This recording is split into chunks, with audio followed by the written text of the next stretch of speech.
প্রিয় শিক্ষার্থী, আসসালামু আলাইকুম। আশা করি তোমরা সবাই ভালো আছো। আমরা খুলনা বিশ্ববিদ্যালয় স্কুল অনলাইন ক্লাসের পক্ষ থেকে তোমাদেরকে স্বাগত জানাচ্ছি। আজকে আমরা ষষ্ঠ শ্রেণীর বাংলাদেশ ও বিশ্ব পরিচয় পাঠ্যপুস্তকের একাদশ অধ্যায় বাংলাদেশের শিশু বেড়ে ওঠা ও প্রতিবন্ধকতা এই বিষয়টি নিয়ে কথা বলবো, আলোচনা করবো এবং দেখব বাংলাদেশের শিশু বেড়ে ওঠার যে নেশা পরিবেশ এবং বেড়ে ওঠার ক্ষেত্রে কোনো প্রতিবন্ধকতা আছে কিনা সে আলোচনা করতে যে আমাদের কয়েকটা ধাপ বা স্টেপ নিয়ে আলোচনা করতে হবে। এই বিষয়টা জানার জন্য বাংলাদেশের শিশু বেড়ে ওঠার যে পরিবেশ এবং পরিবেশের সাথে যে সঠিকভাবে তারা এই পরিবেশের সাথে খাপ খেয়ে বেড়ে উঠতে পারতেছে কিনা, যদি না পারে তার প্রতিবন্ধকতাগুলো কি, সেগুলো নিয়ে আলোচনা করতে গেলে তিনটা স্টেপ বা তিনটা ধাপ আমাদেরকে জানতে হবে। প্রথমত সামাজিকীকরণ ও সমাজ জীবনের এর প্রভাব, শিশু বেড়ে ওঠার ক্ষেত্রে সামাজিকীকরণ ও সমাজ জীবনের প্রভাব, সামাজিকীকরণের মাধ্যম ও এর গুরুত্ব এবং শিশু শ্রমের ধারণা, কারণ ও প্রভাব। এরপরে আরো তোমাদের কয়েকটা পার্ট আছে এই বিষয়টা জানার বা বোঝার জন্য। সেই ক্ষেত্রে আমরা প্রথম আসবো সামাজিকীকরণ এবং সমাজ জীবনের প্রভাব। আমরা জানি আমরা প্রত্যেকটা মানুষই সমাজের বাইরে না, সমাজের একটা অংশ। সমাজ বলতে গেলে আমাদের বেড়ে ওঠার চারপাশে সকল উপাদান নিয়েই কিন্তু আমাদের পরিবেশ বা এই সমাজ জীবন। এই সমাজ জীবনে এক পরিপূর্ণ একটা মানুষ কিভাবে শিশু থেকে প্রাপ্ত বয়স্ক পর্যন্ত তার চলাফেরা, আচার আচরণ কেমন হবে সেটাই কিন্তু সামাজিকীকরণ। এবং এই তার যে আচার আচরণ কেমন হবে সেটাই কিন্তু সমাজ জীবনের প্রভাব বলতে পারি আমরা। যদি দেখি যে একজন শিশু অবস্থা থেকেই প্রাপ্তবয়স্ক পর্যন্ত যাইতে যে সামাজিকীকরণ বা পরিবেশে বেড়ে ওঠে, সেই পরিবেশটা যদি প্রচলিত সমাজ ব্যবস্থার সাথে বিরুদ্ধাচারণ হয় অথবা সংঘর্ষপূর্ণ হয়, তাহলে দেখা যায় বড় হওয়ার পরেও তার ভিতরে সেই আচরণগত আচরণটা থেকে থাকে, আচরণের পরিবর্তন হয় না ওই যে সমাজে বসবাস করতেছে। কিন্তু বৃহৎ সমাজে বৃহৎ পরিসরে যখন সে আসে, তখন কিন্তু সেই বৃহৎ পরিসরের যে কি বলে পরিবেশ বা পরিস্থিতি, সেখানে কিন্তু সে খাপ খাওয়াতে পারে না। এরপর আমরা আসি সামাজিকীকরণের মাধ্যম ও এর গুরুত্ব। দেখো, একটা শিশু যখন শিশুকাল থেকে একজন মানুষ বা ছেলে মেয়ে উভয় একেবারে শিশু থেকেই প্রাপ্তবয়স্ক হওয়ার জন্য কয়েকটা স্টেপ পার করে। এই স্টেপগুলো এক একটা স্টেপে এক এক রকম শিক্ষা গ্রহণ করে থাকে। এই শিক্ষা গ্রহণ মূলত বিভিন্ন উপাদানের কাছ থেকে তারা এই সামাজিক হয়ে ওঠা শিক্ষাটা পেয়ে থাকে। সর্বপ্রথম একটা শিশু বা একটা মানুষ সামাজিকীকরণের প্রথম যে অধ্যায় বা স্টেপ বা যে উপাদান যার মাধ্যমে সে সামাজিকীকরণ বা সমাজ সম্পর্কে ধারণা লাভ করে, সেটা হচ্ছে পরিবার। পরিবারের মাধ্যমে কিন্তু সে সামাজিক হয়ে ওঠে সর্বপ্রথম এই আমাদের পরিবার। কারণ আমরা জানি যে স্কুলে যখন এজ হয় না, বয়স হয় না, তার আগে কিন্তু পরিবারই তাকে মূল শিক্ষাটা দিয়ে থাকে। সেক্ষেত্রে পরিবারের শিক্ষা বা পরিবারের সদস্যদের আচার আচরণ এর উপর নির্ভর করে পরবর্তী স্টেপে কিন্তু সে পদার্পণ করে। এখন এই পরিবারের ভূমিকা সবচেয়ে বেশি। দেখো, একটা পরিবার আমরা প্রায় এরকম দেখে থাকি যে কিশোর অপরাধ, যারা কিশোর বলতে গেলে আমরা বুঝি যে 18 বছর এর নিচে যারা, তাদেরকে আমাদের যে জাতিসংঘ শিশু অধিকার বা নীতি আছে, বাংলাদেশের আইন লতে আছে 18 বছরের নিচে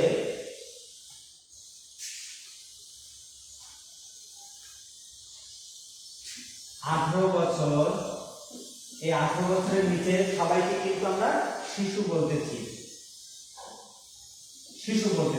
18 বছরের নিচে।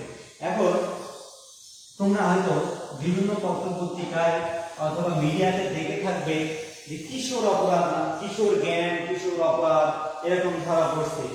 এই যে ধরনের অপরাধ বা অপরাধীরা, কিশোর অপরাধীরা এরা ধরা পড়ে, কিশোর গ্যাং বলে যাদেরকে, এরা দেখবা অধিকাংশ ক্ষেত্রে তার পরিবার থেকে বিচ্ছিন্ন বা পারিবারিক যে শিক্ষা সেটা থেকে অনেকটা দূরে। এমন হয়েছে যে বাবা মা উচ্চ শিক্ষায় শিক্ষিত, কিন্তু তাদের ছেলেটা এরকম বিভিন্ন অপরাধ কর্মে, 18 বছরের নিচে অপরাধ কর্মে জড়িত হচ্ছে। সেটার কারণ কিন্তু এই পারিবারিক শিক্ষার অভাব অথবা পারিবারিক যে যত্ন নেওয়া, একটা শিশুকে পরিবার থেকে যে পরিমাণে কেয়ারিং থাকা দরকার, কেয়ার নেওয়া দরকার, সেটা ঘাটতি থাকে, যার কারণে সে পরিবার থেকে যথোপযুক্ত শিক্ষা নিতে পারে না। এর ফলে সে বিভিন্ন রকম অপরাধ প্রবণতার দিকে ঝুঁকে পড়ে। এরপরে আসি আমরা প্রতিবেশী। পরিবারের পরে সবচেয়ে বড় যে গুরুত্বপূর্ণ একটা শিশুর জীবনে সামাজিকীকরণ হয়ে ওঠা, সামাজিক হয়ে ওঠার ক্ষেত্রে গুরুত্বপূর্ণ ভূমিকা রাখে, সেটা হচ্ছে পরিবার। প্রতিবেশী দেখো, আমরা যে বসবাস করি, আমাদের পরিবারের আশেপাশে যে সমস্ত পরিবার বা মানুষজন বসবাস করে, তারাই কিন্তু আত্মীয় স্বজন ছাড়া তারাই কিন্তু প্রতিবেশী। এই প্রতিবেশী একটা শিশুর জীবনে অনেক প্রভাব বিস্তার করে।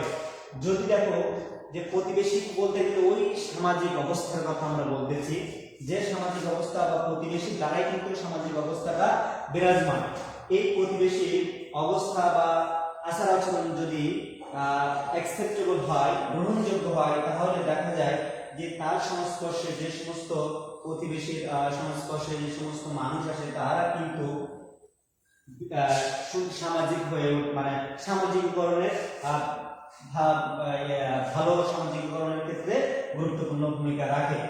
এরপরে আসে শিক্ষা প্রতিষ্ঠান।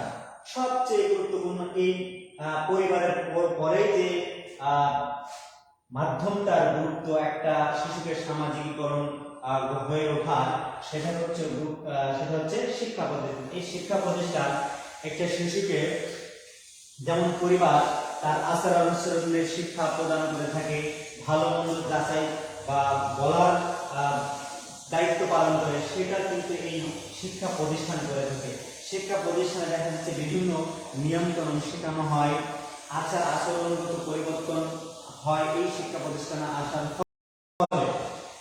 শুধুমাত্র যে শিক্ষা প্রতিষ্ঠান যে আক্ষরিক জ্ঞান দান করে তা নয়, এই আক্ষরিক জ্ঞান দানের সাথে কিন্তু তাদের যে সামাজিক হওয়ার বা সামাজিকীকরণের ক্ষেত্রে যে উপাদানগুলো, যে ধরনের আচার আচরণ সমাজে গ্রহণযোগ্য হবে, সেই ধরনের আচার আচরণকে তারা সেই শিক্ষা প্রতিষ্ঠানে কিন্তু শিক্ষা দেওয়া হয়।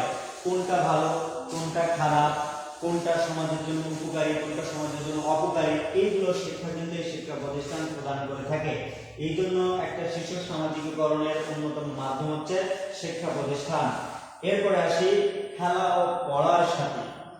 এই তিনটা পরে আরেকটা গুরুত্বপূর্ণ ভূমিকা রাখে, সেটা হচ্ছে শিক্ষা এবং খেলা এবং পড়ার সাথে। দেখো, আমরা প্রথমত আমরা পরিবারের বেড়ে উঠি, এরপরে আমরা যারা স্কুলে যাওয়ার বা শিক্ষা প্রতিষ্ঠানে যাওয়ার উপযোগী হই, তখন আমরা কিন্তু শিক্ষা প্রতিষ্ঠানে আসি।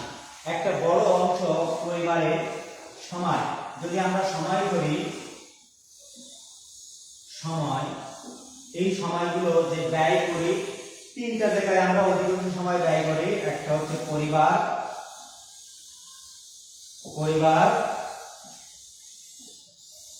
শিক্ষা প্রতিষ্ঠান এবং 3 নাম্বার খেলার সাথে বা পড়ার সাথে, খেলার সাথে।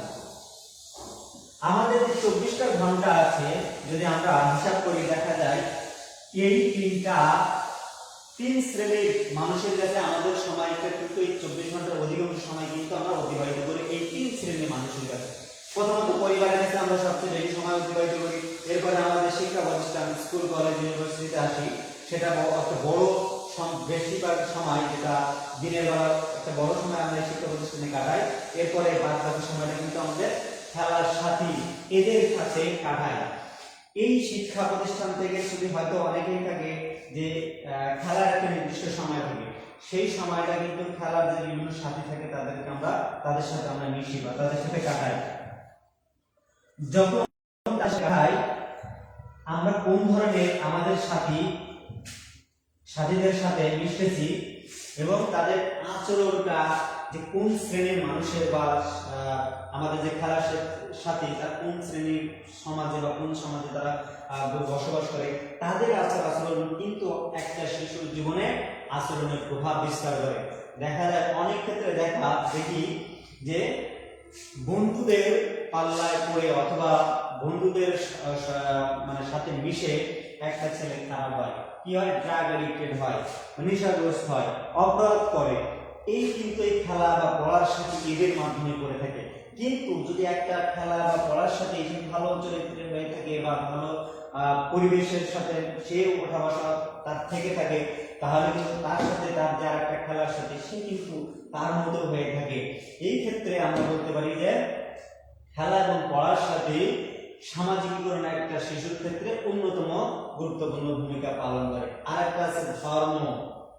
দেখো আমাদের যে ভালো মন্দ এইটা যা যতটা না আমাদের সমাজ অ্যাকসেপ্টেবল বা সমাজ অ্যাপ্রুভ করে অথবা কি বলে যেটা হচ্ছে সমাজ সার্টিফাই করে, তার থেকে বড় কিন্তু এই ধর্ম যে আমরা অধিকাংশই পৃথিবীতে অধিকাংশ মানুষ কিন্তু এই কোনো না কোনো ধর্মে বিশ্বাস, এবং প্রত্যেকটা ধর্মই কিন্তু মানুষকে ভালো কাজের নির্দেশনা দিয়ে থাকে বা দেয় বা দেয়া আছে।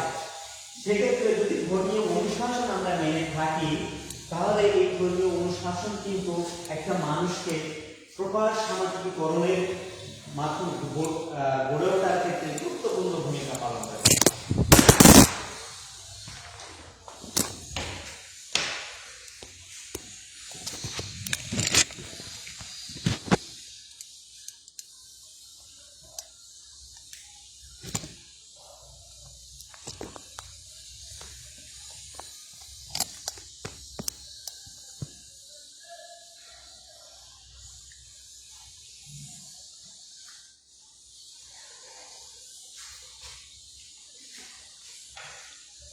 দুঃখিত, আমাদের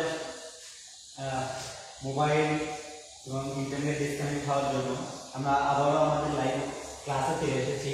তো আমরা যেটা বলতেছিলাম যে ধর্ম, এই ধর্ম কিন্তু একটা মানুষকে খারাপ কাজ থেকে বিরত রাখে। যদি কেউ ইসলাম ধর্মের বিশ্বাসী হয়ে থাকে, তাহলে দেখবা ইসলাম ধর্মে এরকম আছে যে তোমরা খারাপ কাজ থেকে বিরত থাকো এবং ভালো কাজের নির্দেশ করো, খারাপ কাজ থেকে নিষেধ করো এবং ভালো কাজের উপদেশ দাও।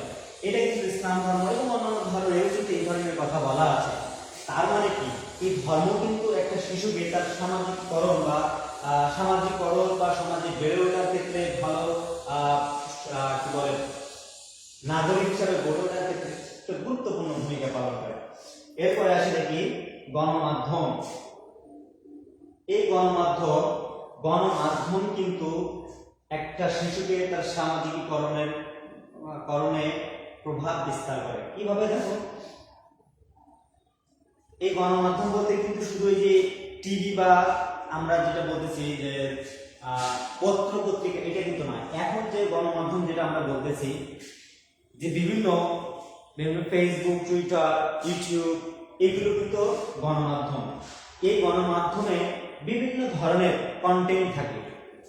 এই কন্টেন্ট কোনোটা ভালো থাকে, কোনোটা খারাপও থাকে।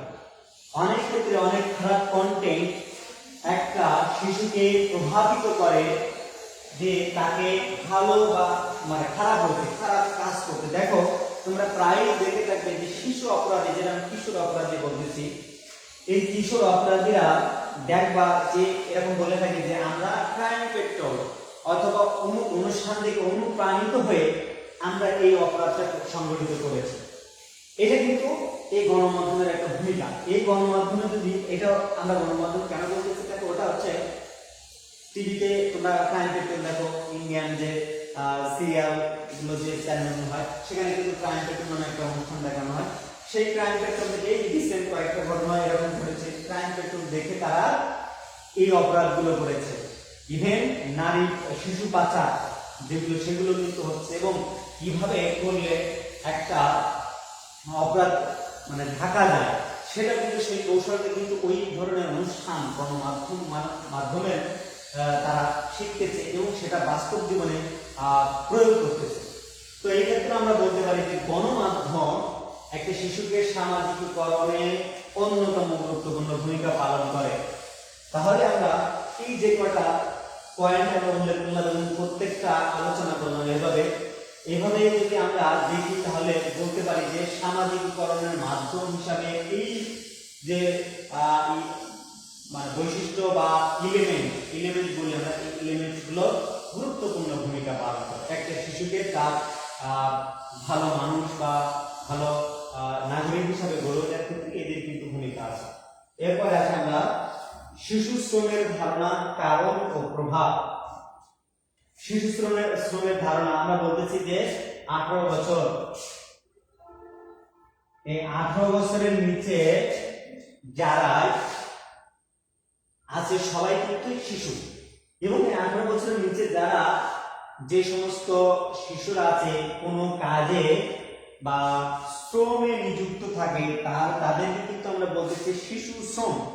শিশুর কথা বলতে শিশুর সংখ্যা কিন্তু আমাদের বাংলাদেশের আইনে আছে 18 বছর পর্যন্ত মানুষকে বা ব্যক্তিকে শিশু বলবো। ইভেন যে জাতিসংঘ শিশু অধিকার নীতি, শিশু নীতি আছে, সেখানেও কিন্তু বলা আছে 18 বছর নিচে সকলকেই কিন্তু আমরা শিশু সংজ্ঞায়িত করতে পারি শিশু হিসেবে। এই 18 বছরের নিচে যারাই কর্মে নিযুক্ত তাদেরকে কিন্তু আমরা বলতেছি শিশু শ্রমিক। শিশু শ্রমের ধারণা যারা দেখা যায় আমাদের এই থার্ড ওয়ার্ল্ড কান্ট্রি বা তৃতীয় বিশ্বের দেশ হিসাবে আমাদের দেখা যাচ্ছে অধিকাংশ পরিবার যে আর্থিকভাবে অসচ্ছল, এবং আর্থিকভাবে অসচ্ছল হওয়ার ফলে তাদের ফ্যামিলি হয়তো এমন হয় যে আর্নিং মেম্বার বা আয়ের মাধ্যম একজন ব্যক্তি, একজনের উপরে মনে করো যে পাঁচটা মানুষের বা 5 জন মেম্বার ফ্যামিলির সদস্যের একটা পরিবার নির্ভর করে। এখন দেখা যাচ্ছে 5 জন ফ্যামিলির ভিতরে 3 জন ছেলে, এই 3 জন ছেলে তারা সব 18 বছরের নিচে। এখন 18 বছরের নিচে যদি হয় এবং একজন ব্যক্তির ক্ষেত্রে এই 5 জনকে ভরণ পোষণ বা সংসার চালানো কঠিন হয়ে পড়ে, তখন কি করে যে বাধ্য হয়ে সেই সব দরিদ্র ফ্যামিলির লোকজন তাদের ছেলেদেরকে, বিশেষ করে ছেলে মেয়েরাও করে থাকে, ছেলেদের সেই পরিবারের যে শিশুদেরকে বিভিন্ন কর্মে নিযুক্ত করে থাকে।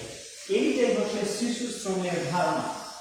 এটা কারণ আমরা বলতে কারণ যে শুধু দরিদ্রতা তা নয়, এমনও হয় যে গ্রামে আগে পরিচালিত ছিল ব্যবহারে, এখন অনেকটাই কম, মানে নেই বললে চলে, যে কৃষি কাজ করে যারা, কৃষি কাজের ক্ষেত্রে সাহায্য সহযোগিতা করার ক্ষেত্রে এই যে শিশু মানে একাধিক সন্তান জন্ম দেওয়ার প্রবণতা দেখা দিত আগে। এরকম দেখি যে যত পুত্র সন্তান হবে আমার এই চাষে, আমার কৃষি কাজে সহযোগিতা করতে পারবে। তার দেখা যায় 18 বছরের আগেই, আগে তো নাই, 10 বছরের আগেও বা 12-14 বছরের মধ্যে তারা কৃষি খামারে বা কৃষি ক্ষেতে তারা কাজ করতেছে বাবার সহযোগিতা করছে। এটা একটা কারণ। আর একটা কারণ শিশু শ্রম, যে পরিবার থেকে বিচ্ছিন্ন। অনেক শিশু আছে যারা পরিবার থেকে বিচ্ছিন্ন হয়ে পড়ে, বিভিন্ন কারণে হতে পারে। এটা হয়তো বাবা মার সেপারেশন বা বিচ্ছেদ, অথবা এমন হতে পারে বাবা মার মৃত্যু বা বাবা বা মায়ের জন্য একজন মৃত্যু হলে বা এরকম সেপারেশন হয়ে গেলে দেখা যায় যে বাবা মা আলাদা হয়ে গেলে, বাবা থাকলে বাবা হয়তো অন্য জায়গায় বিয়ে করলো, কিন্তু আগে যে সন্তান, যে আগের ফ্যামিলিতে যে সন্তান ছিল সে কিন্তু আগের মতো সে কেয়ার পায় না, যার ফলশ্রুতিতে সে এমন হয় বাধ্য হয়ে তাকে ওই খাদ্যের যে চাহিদা বা অভাব সেটা মেটাতে, বা তার যে বেসিক নিডস আছে সেগুলো মেটাতে সে বিভিন্ন এই যে শ্রমে নিযুক্ত হয়ে যায়। আরো একটা কারণ হতে পারে পরিবেশ। একটা বড় কারণ আমাদের বর্তমান সমাজে পরিবেশের কারণে কিন্তু মানে বিশেষ করে যে এনভায়রনমেন্টের কারণে বা যে জলবায়ু পরিবর্তন আমরা যেটা বলতেছি, ক্লাইমেট চেঞ্জ, এটার কারণে কিন্তু এখন এই শিশু শ্রমের প্রবণতা বাড়ছে। শুধু তাই না, এখন যদি মহামারীর কথা আমরা ধরি, তোমরা তো আমাদের এখানে যারা আছে তোমরা সবাই এই পড়ালেখার সাথে যুক্ত আছো, কিন্তু এমন প্রত্যন্ত অঞ্চল আছে যে দীর্ঘ 2 বছর যদি স্কুল বন্ধ থাকে, অধিকাংশ আমার এলাকায় আমি দেখেছি স্কুল বন্ধ, কি করবে বাসায় তারা কি করে, এই যে ছেলেদেরকে বাচ্চাদেরকে 18 বছরের নিচে তাদেরকে বিভিন্ন কাজে ইনভলভ করতেছে, ঢুকাই দিচ্ছে। কেন? কারণ তারা যদি কাজ ছাড়া বা স্কুল ছাড়া থাকে তাহলে তাদের ক্ষেত্রে কি হচ্ছে, তারা অসৎ সঙ্গে মিশতেছে এবং খারাপ পথে পরিচালিত হচ্ছে। সেখান থেকে বাঁচার জন্য কি করতেছে, যাও তুমি এই কাজটা করো, এই কাজ তুমি থাকো, তাহলে তুমি এই অসৎ সঙ্গ ত্যাগ করতে পারবে। এই ধরনের কাজ কারণে, এই কারণগুলোর কারণে কিন্তু আমাদের যে শিশু শ্রম সেটা কিন্তু দিন দিন বৃদ্ধি পাচ্ছে। এখন আসি এই শিশু শ্রমের ফলে সমাজের যে প্রভাব সেটা কি। এই প্রভাবটা, শিশু শ্রমের প্রভাব কিন্তু সুদূর প্রসারী, মানে এটা লং টার্ম, দীর্ঘদিনের ক্ষেত্রে দীর্ঘায়িত একটা প্রসেস। দেখো এখন এই মহামারীর কারণে যদি একটা বড় অংশ এই লেখাপড়া থেকে বিচ্যুত হয়ে যায়, শিক্ষা প্রতিষ্ঠান থেকে ঝরে পড়ে, তাহলে তারা তাদের যে জেনারেশন আসবে সেটা কিন্তু আগের আমাদের এখান থেকে 30 বছর আগের যে জেনারেশন, সেই ধরনের কিন্তু সিচুয়েশন তৈরি হতে পারে। কারণ কি, তাদের ভিতরে অজ্ঞতা তৈরি হবে, কুসংস্কার ঢুকে যাবে, এই ক্ষেত্রে কিন্তু সমাজের একটা বিশৃঙ্খলা তৈরি হবে। তো এইটাই আমরা বলতে চাচ্ছিলাম যে যদি শিশু শ্রম এরকম বাড়ে তাহলে তাদের ভিতরে ইলিটারেসি রেট হাই হবে, পরবর্তীতে তাদের ছেলে মেয়ে তাদের কিন্তু ওই সংসার জীবনে যখন যাবে তারাও কিন্তু চাইবে না আমি তো লেখাপড়া করি তাই কি আমি তো দিল্লি চলতে চাই, সেটা কিন্তু এটা একটা শুধু প্রসারী বা লং টার্ম একটা ইফেক্ট করতে পারে। তো আজকে আমরা এখানে শেষ করব, এরপরে তোমাদের ষষ্ঠ পার্ট সেটা আমরা পরবর্তী ক্লাসে আলোচনা করব। তো আজকে আমরা আলোচনার শেষ পর্যায়ে এসে এই কথা বলতে পারি যে বাংলাদেশের শিশু বেড়ে ওঠার প্রতিবন্ধকতা অনেকই আছে। বেড়ে ওঠার যে পরিবেশ, সেক্ষেত্রে কোন কোন উপাদানগুলো তাদেরকে এই শিশু বেড়ে ওঠার ক্ষেত্রে মানে সুস্থভাবে বেড়ে ওঠার ক্ষেত্রে গুরুত্বপূর্ণ ভূমিকা পালন করে সেটা আমরা বলেছি। পরিবার, প্রতিবেশী, শিক্ষা প্রতিষ্ঠান, খেলা, পড়ার সাথে ধর্ম, গণমাধ্যম এবং আমাদের বাংলাদেশের যে শিশু শ্রমের যে প্রবণতা আছে তার কারণগুলো কি হতে পারে এবং সমাজ জীবনের প্রভাবটা কেমন হতে পারে সেটা আমরা বলার চেষ্টা করেছি। তো আজকের ক্লাস আমাদের এই পর্যন্ত। পরবর্তী ক্লাসের জন্য তোমরা অপেক্ষা করবে, সে পর্যন্ত তোমরা সবাই সুস্থ থাকবে, ভালো থাকবে। ওকে।